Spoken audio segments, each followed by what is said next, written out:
নমস্কার, আমি ডক্টর কুন্দন চৌরসিয়া। আমি জেনারেল ফিজিশিয়ান। এখন যে দেখছি একটা অ্যাওয়ারনেস করানো দরকার আছে পুরুষদের মধ্যে সেক্সুয়াল ফাংশন নিয়ে।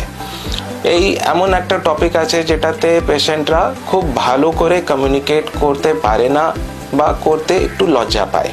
তো এখন অ্যাওয়ারনেস আনাতে হবে কি পেশেন্টরা ওপেনলি কমিউনিকেট করতে পারবে ডাক্তারদের সাথে কি আমার এই সেক্সুয়াল ফাংশনটা হচ্ছে।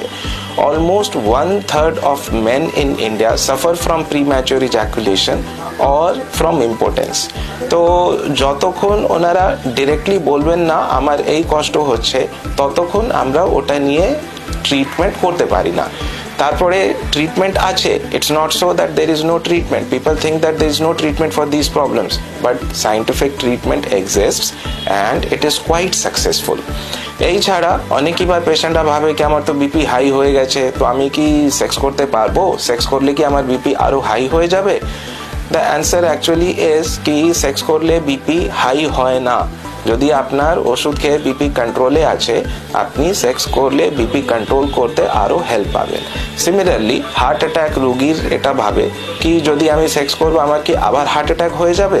এখানেও অ্যান্সার হচ্ছে কি না, যদি আপনার রেগুলারলি সেক্সুয়াল অ্যাক্টিভিটি হচ্ছে তো আপনার হার্ট আরও একটু ভালো করে কাজ করবে।